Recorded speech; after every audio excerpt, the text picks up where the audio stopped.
Hello, family. Thank you for coming over to the house tonight. And just kick off your shoes and relax your feet. Party on down to the SK beat. We're kicking, just kicking, just kicking. Okay, you don't come to another episode where we're going to be asking the question of, why you telling my business? Don't be telling my business.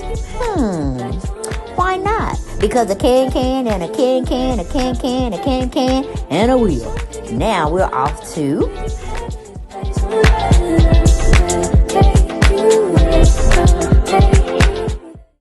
Hello everyone, and welcome back to the channel. Welcome back to the house. That's how we refer to the house, as my YouTube channel. All right, so glad y'all are here tonight. And we're going to be talking about the Real Housewives of Atlanta. And I tell you, it's a shame and a scandal to have to keep reporting or keep recapping shows such as the Real Housewives of Atlanta. And it's not giving us anything. Now, of course, over here, we just what are we doing? Shooting the shits and chewing the fat? Something to that degree. Everything over here is allegedly now. Don't get it twisted. But we're going to be recapping the Real Housewives of Atlanta, episode 8, season 15 we're in. And I just wish the shit just ends. You know what I'm saying? I just wish it ends. Because 1 and 2 were okay. But from that point on, it has been a real shit show. It has really been a snooze fest, okay? And the only way I can see any of this being revived or any chance of the ratings going through the roof, we need to just cancel every last one of these ladies and bring me 7 or 8 more newbies, okay? We had to get to know them. Why can't we get to know some 7 other or 8 other people? Because it's done played out. It really has played out. And my girls, such as Candy and Kenya, they should have their million by now. Okay? They should. They have excellent platforms. They're doing things in the community. They're entrepreneurs. So they will survive. Now, the rest of them, I don't know if they wasn't budgeting accordingly or whatever. Because I hate to speak on anybody losing their job. Don't get me wrong now. But if we're in the entertainment field, the entertainment needs to be fresh. It needs to be relatable. And right now, it seems like all these storylines are just forced and fake, just for calling themselves, showing us something as entertainment. Now I said that. Then we're going to move on. We're going to get on into the episode. The first scene they show us is Drew Sidora is in the kitchen with her daughter checking her temperature. And the child has returned back to normal, a normal temp. I don't know if she's really cool about that, because maybe she had to go to school and she's just trying to miss school, but she didn't look happy. She didn't look happy when Drew said her fever was gone down, all right? So maybe she's getting special attention while she was not feeling well, and maybe she missed that, but baby girl, it is what it is. It's the summertime, so if you're not going to camp or anything like that, just chill. Then we got Drew called herself talking to Ralph about her sister Allison and her mental health issues. Somehow down the line, she started cracking up. She started to have a mental breakdown. And she's been dealing with that thus far for a very, very long time. Now, I don't know if I heard it right, or maybe y'all heard it, and y'all can enlighten me. Did Drew Sidora's sister Allison said she's thankful to be able to come and live with Drew and Ralph Pittman? Did she say something to that degree? Because it seemed like that's what I heard she said towards the end of the show. Okay, but y'all settle that for me in the comment section. We got Ralph. He's still just being dirty as hell, and Drew seemed to be taking a part of it, not understanding that she has a valid voice in their relationship, such as a marriage. Why she hasn't tooted her horn and told him you wouldn't have this without me, and vice versa. Okay, so we're equally on the same playing field. So what the hell you talking about? My sister can't come visit me. But I said Drew's dumb as hell because why would you let Ralph not have your not be able to let your sister or for him to give you permission, which I'm having a problem with already, to have your sister come and visit you. It was I don't understand you. That's why I need you out the show too. Because your storyline is not making any sense. Being a black woman, you ain't gonna tell her family can't come stay for a little while or, this, that, and the third. Look at Sonya over there. She got her whole damn family, her mama, her sister, her brother in law, everybody over there congregating up in her house. All right. So Ralph gonna call himself having a say. Talking about this is my house and I have to. Well, then once you say it's my house, I would say it's my house and I live here too. Mm. It's my house and I live here. You know what I'm saying? I would have had to remind him that both our names are on that mortgage until we pay it off. My name goes equally uh, with making decisions on who come, who stay, and who go. Okay? I would have made that very, very clear to brother man. But anyway, she did. She told me, I'm just trying to make you feel happy. I'm just trying to make you feel comfortable in your own home. But, that's why I'm asking you, can she come stay? Or can she, I don't know, stay, visit, whoever else you may want to call it. I don't know. All right, but we're gonna move on to Sheree. Sheree is talking to her assistant about her website and things that need to be on there and why they're not on there. I'm like, slow your roll. She by Sheree that don't pay. Please show your roll. Slow your roll. Now you might have gave him a down payment or deposit, but he haven't finished giving you the full fledged finished report, okay, of your website. So I bet you're gonna tell the man why he wearing a hat and why he not wearing y'all hat since, you know, him being her staff member, they supposed to wear the material. Excuse me, they supposed to be wearing the stuff that she's out there trying to put on the website to sell. And he was like, oh, okay, I'm sorry, I'm not even sure right. Slow your roll, baby. For one, you're talking to someone who's building your website. And you don't want to, you just don't want to cross paths bad because that's why you didn't have your fashions from that fashion show because you wouldn't pay allegedly the man who actually produced the fashions for you. And if I'm not understanding, I don't think he got paid as of to this date. So if you saying stuff, just don't coincide, you might want to hush for a while. You might want to hush. Okay. Yeah, so she kind of pretty much tries to get her assistant, her uh, manager, who's actually building her website and making sure it don't crash and making sure other stuff get on the website so people can be visiting it and partake of it and buy products, this, that, and third. I mean, she was really trying to act like a boss, a businesswoman, an entrepreneur, but it was coming off like she still didn't know what the hell she was talking about or doing, but it made sense in her world, so we just gonna give her that. Then we got Sheree texting Candy, wanting to meet up with Candy so she can cuss Candy out about her putting salt on her name and her business and how that affects, the energy of people trying to come and buy from her store. And I'm like, no, Sheree, sidebar, baby. Any publicity can have been given us out here as the world that looks at these shows and make assumptions and have an opinion on whatever happened to She by Sheree. It's because Sheree don't pay. Okay, so don't get mad at Candy for saying a little here and there because the whole world. Well, I won't say the whole world. Most of the whole world that watch. Let's just say the people that watch Real Housewives of Atlanta. They can pretty much come in agreement that you didn't have your shit together. Okay, you didn't have your shit together. We had to wait a long time before we saw the damn fashion show. When we saw the fashion show, it was good, but we were wondering what happened to the wares. The things that we was shown on the fashion show was the shit we wanted to actually partake of, buy, and whatnot.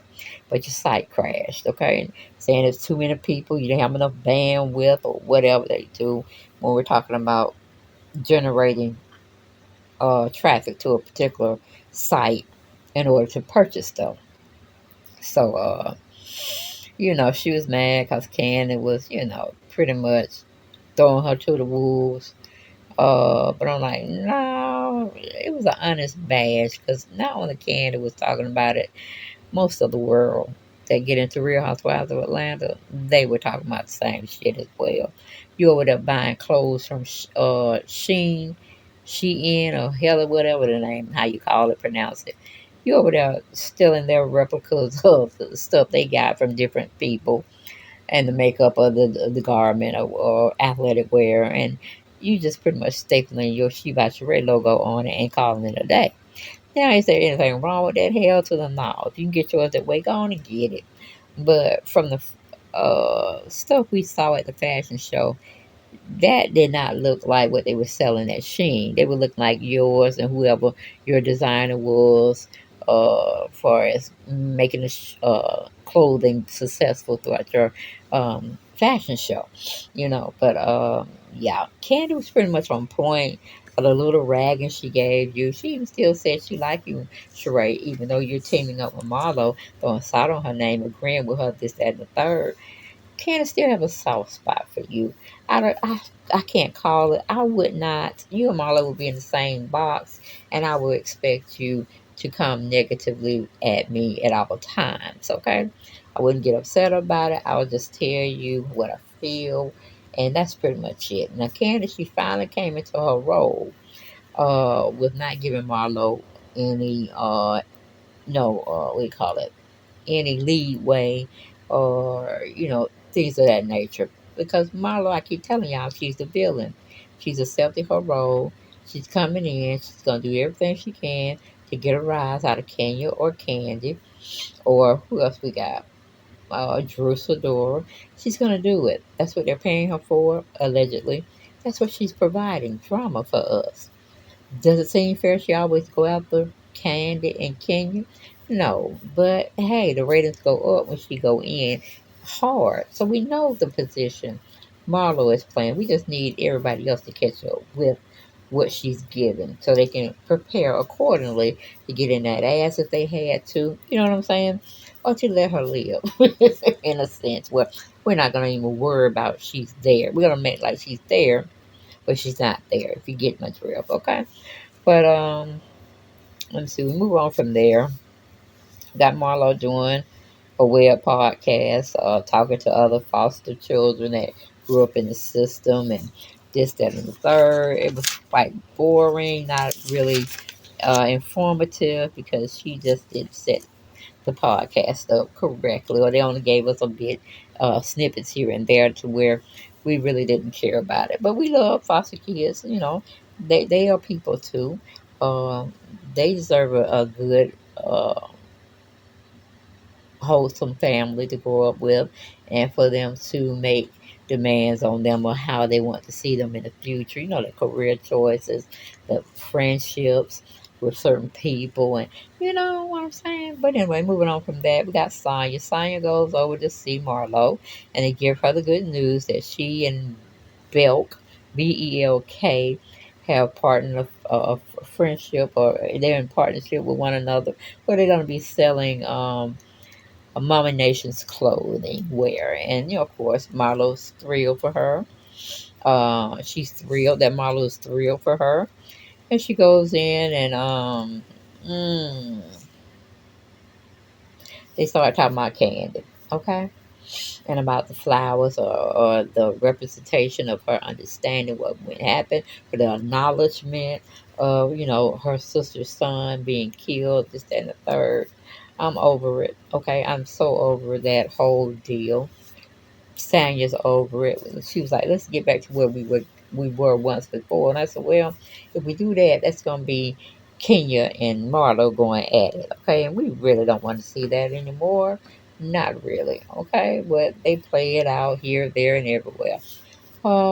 Yeah. Then Marlo tells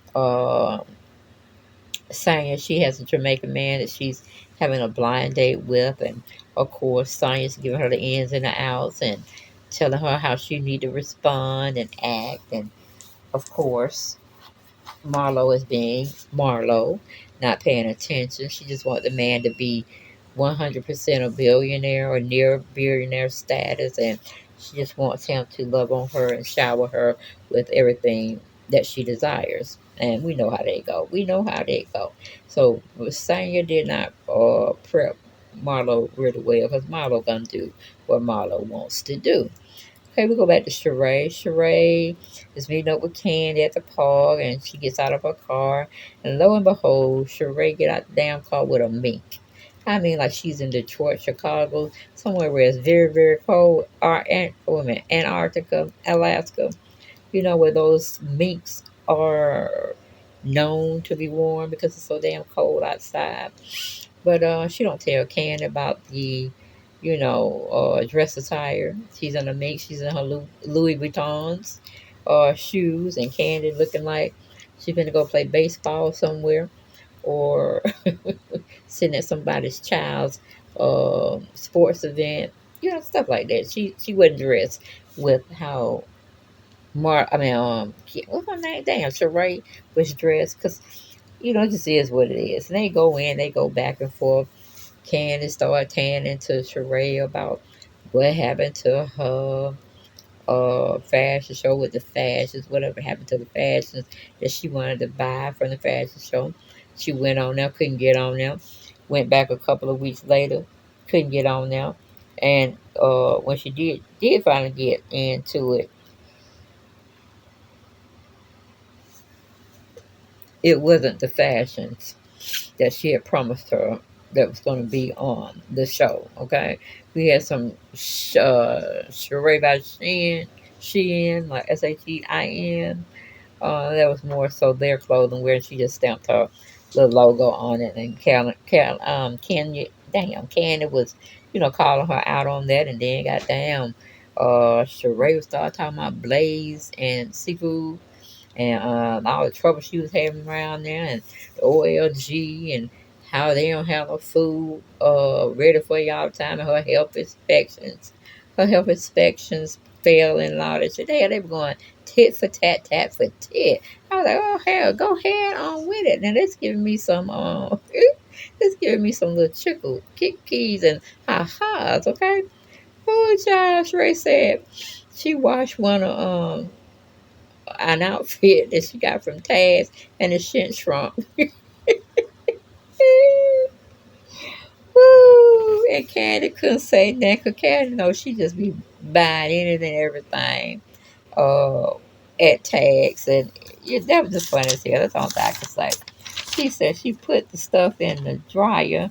She washed the clothes, put it in the dryer, and shit shrunk. I said, well, damn, Sheree, you got a fine body. You couldn't slide it on.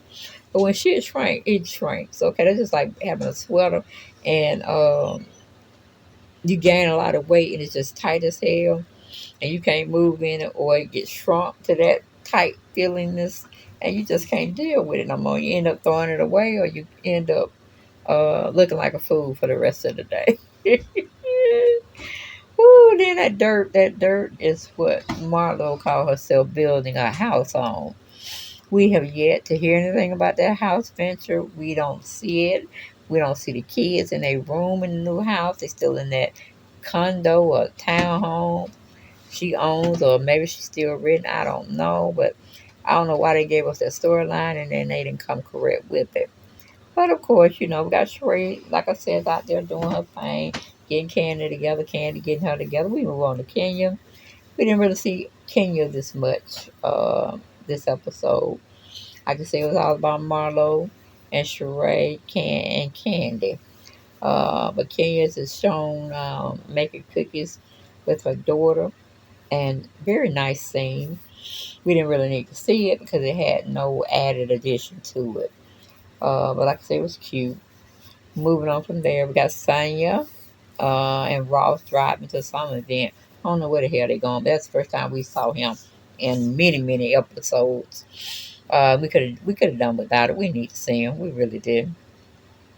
Then we got Marlo talking with her employees about her date, upcoming date. She's feeling kind of antsy about it, but it is what it is. We're going to Todd and Candy.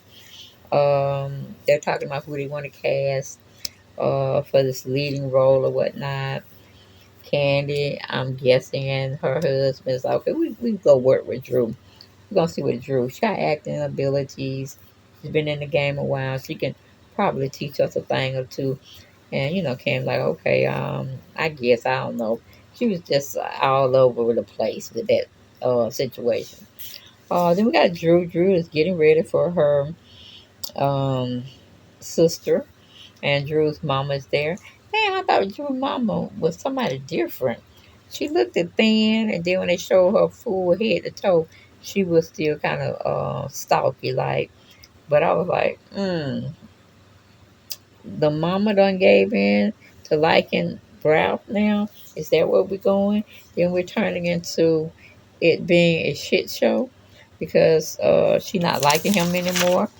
I didn't too much care for that role. I mean that episode, not episode, but that little showing that they gave us. I didn't like it. It was just too much. And then Drew's sister Allison comes into the scene, and she is 2 hours late. Ralph done went to bed, but he was more so running from her than anything else. But they put Drew skating a rink episode or video together. We didn't see anything about her and Ralph. It was Kenya. We had everybody had came to her thing except for Marlo, Candy, and Sheree. The rest of the team was there to support her and all that kind of stuff in her endeavors. And Marla gets ready for a date. The guy is gorgeous. You know, been in jail a couple of times. I don't know what can we say. What can we say? He has 3 children. 15, 2, and 1. I'm like, I don't think so, Marla. I don't think this is the real deal. But that's all I have. I have no more. And I'll see y'all in the next video. Bye bye.